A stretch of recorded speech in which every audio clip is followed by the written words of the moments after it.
ನಮಸ್ಕಾರ, ನೀವು ನೋಡ್ತಾ ಇದ್ದೀರಾ ನಮ್ಮ ವಿಜಯ ನ್ಯೂಸ್. ಕ್ಷಣದ ಟಾಪ್ 5 ಪ್ರಮುಖ ಸುದ್ದಿಗಳು.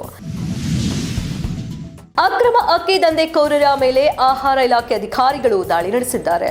ಗದಗ ಬೆಟಗೇರಿಯ ಮಂಜುನಾಥ ನಗರದಲ್ಲಿ ಘಟನೆ ನಡೆದಿದ್ದು, ಮನೆಯೊಂದರಲ್ಲಿ ಅಕ್ರಮವಾಗಿ ಸಂಗ್ರಹಿಸಿಟ್ಟಿದ್ದ ಅನ್ನಭಾಗ್ಯ ಅಕ್ಕಿ ವಶಕ್ಕೆ ಪಡೆದಿದ್ದಾರೆ. ಬೆಟಗೇರಿ ಪೊಲೀಸರು ಹಾಗೂ ಆಹಾರ ಇಲಾಖೆಯೊಂದಿಗೆ ಜಂಟಿ ಕಾರ್ಯಾಚರಣೆ ಮಾಡಲಾಗಿದ್ದು 3.6 ಕ್ವಿಂಟಲ್ ಅಕ್ಕಿಯನ್ನ ಈಗ ವಶಕ್ಕೆ ಪಡೆದಿದ್ದಾರೆ ಅಧಿಕಾರಿಗಳು. ಅಕ್ರಮ ಅಕ್ಕಿ ದಂಧೆಯಲ್ಲಿ ಪಾಲ್ಗೊಂಡಿದ್ದ ಅಹಮದ್ ಎಲಿಗಾರನನ್ನ ವಶಕ್ಕೆ ಪಡೆದು ಬೆಟಗೇರಿ ಪೊಲೀಸ್ ಠಾಣೆಯಲ್ಲಿ ಪ್ರಕರಣ ದಾಖಲು ಮಾಡಲಾಗಿದೆ.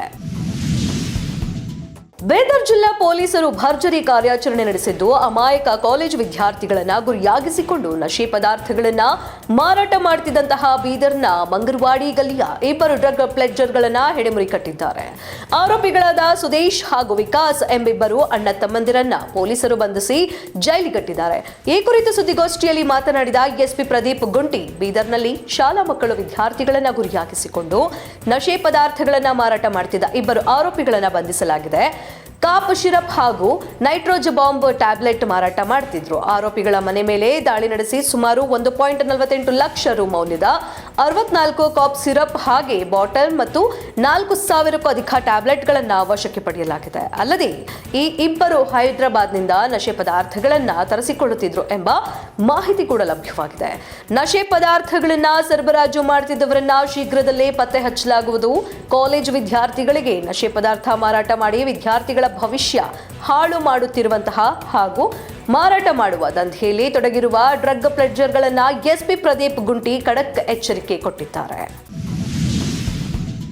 ಅಪಾಯ ಮಟ್ಟ ಮೀರಿ ಹರಿಯುತ್ತಿರೋ ಘಟಪ್ರಭಾ ನದಿ ಜಲಾವೃತಗೊಂಡ ದೇವಾಲಯದ ಗದ್ದುಗೆ ದರ್ಶನಕ್ಕೆ ಏಜುತ್ತಾ ಹೋಗ್ತಿದ್ದಾರೆ ಭಕ್ತರು. ಶ್ರಾವಣ ಮಾಸದ ಕೊನೆಯ ದಿನ ಇವತ್ತು, ಹಾಗಾಗಿ ಅಮಾವಾಸ್ಯೆ ನಿಮಿತ್ತ ಜಲಾವೃತಗೊಂಡರೂ ಸಹ ಹೊಳೆ ಬಸವೇಶ್ವರ ದರ್ಶನಕ್ಕೆ ತೆರಳಿದ್ದಾರೆ ಭಕ್ತರು. ಜಲಾವೃತಗೊಂಡ ಮಾಚ್ಕನೂರು ಹೊಳೆ ಬಸವೇಶ್ವರ ದೇವಾಲಯ ಮುಳುಗಡೆಯಾಗಿದ್ದು, ಬಾಗಲಕೋಟೆ ಜಿಲ್ಲೆ ಮುಧೋಳ ತಾಲೂಕಿನ ಮಾಚ್ಕನೂರು ಗ್ರಾಮದಲ್ಲಿ ಘಟಪ್ರಭಾ ನದಿ ಪ್ರವಾಹದಿಂದ ಜಲಾವೃತಗೊಂಡ ಹೊಳೆ ಬಸವೇಶ್ವರ ದೇವಾಲಯ ಇಂದು ಅಮಾವಾಸ್ಯೆ ನಿಮಿತ್ತ ಭಕ್ತರಿಬ್ಬರು ಮೂಲ ಗದ್ದುಗೆ ದರ್ಶನಕ್ಕೆ ಏಜುತ್ತಾ ತೆರಳುವ ದೃಶ್ಯ ಈಗ ನಾವು ನೋಡಬಹುದಾಗಿದೆ. ಪೊಲೀಸ್ ಠಾಣೆಯಿಂದ ಕೇವಲ 1 ಕಿಲೋಮೀಟರ್ ದೂರದಲ್ಲೇ ಖುಲ್ಲಂಖುಲ್ಲಾ ಇಸ್ಪೇಟ್ ಜೂಜಾಟ. ಕುಷ್ಟಗಿ ತಾಲೂಕು ಹನುಮಸಾಗರದಲ್ಲಿ ಅಂದರ್ ಬಾಹರ್ನ ಅಂದಾ ದರ್ಬಾರ್ 100 ಕುಟುಂಬಗಳು ಜೂಜಾಟಕ್ಕೆ ಬಲಿಯಾಗ್ತಿದ್ರು ಸಹ ಕೊಪ್ಪಳ ಪೊಲೀಸರು ಕಣ್ಮುಚ್ಚಿ ಕುಳಿತ್ರ. ಹಾಡು ಹಗಲೇ ಲಕ್ಸುರಿ ಕಾರ್ ಬೈಕ್ನಲ್ಲಿ ಬರುವ ಅಸ್ಸಾಮಿಗಳು ರಾತ್ರಿ ತನಕ ನಾನ್ ಸ್ಟಾಪ್ ಜೂಜಾಟದಲ್ಲಿ ತೊಡಗಿರ್ತಾರೆ. ಪ್ರತಿದಿನ ಲಕ್ಷ ಕಮಾಯಿ ಮಾಡ್ತಿರುವ ಜೂಜಾಟ ದಂಧೆಕೋರರು ಯುವ ಜನಾಂಗಕ್ಕೆ ಕಂಗಾಲನ್ನ ಒಡ್ಡಿದ್ದಾರೆ. ಎಲ್&ಟಿ ಕಚೇರಿ ಪಕ್ಕದಲ್ಲಿ ಇಸ್ಪೀಟ್ ಜೂಜಾಟವನ್ನ ನಡೆಸ್ತಾ ಇದ್ದಾರೆ. ಆದ್ರೂ ಸಹ ಪೊಲೀಸರಿಗೆ ಗೊತ್ತಿಲ್ವಾ ಅಥವಾ ಗೊತ್ತಿದ್ರೂ ಕೂಡ ಮೌನವಾಗಿದ್ದಾರ? ಅವ್ರಿಗೆ ಏನಾದ್ರೂ ಕಮಾಯಿ ಹೋಗ್ತಾ ಇದೆಯಾ? ಏನಾದರೂ ಕೊಪ್ಪಳ ಎಸ್ಪಿ ಡಾಕ್ಟರ್ ರಾಮ ಅರಸದ್ಗೆ ಇಸ್ಪೀಟ್ ದಂಧೆಗೆ ಬ್ರೇಕ್ ಹಾಕ್ತಾರಾ ಇಲ್ವಾ ಅನ್ನೋದನ್ನ ಕಾದು ನೋಡಬೇಕಾಗಿದೆ. ಆಂಜನೇಯ ದೇವಸ್ಥಾನಕ್ಕೆ ಎಂಟ್ರಿ ನೀಡಿ ಭರ್ಜರಿ ಪೋಸ್ ಕೊಟ್ಟ ಜಾಂಬುವಂತ. ಆಂಜನೇಯ ದೇವರ ದರ್ಶನ ಪಡೆದು ಗೆದ್ದು ನಿಂತು ಸ್ಥಳೀಯರಿಗೆ ಪೋಸ್ ಕೊಟ್ಟ ಕರಡಿ.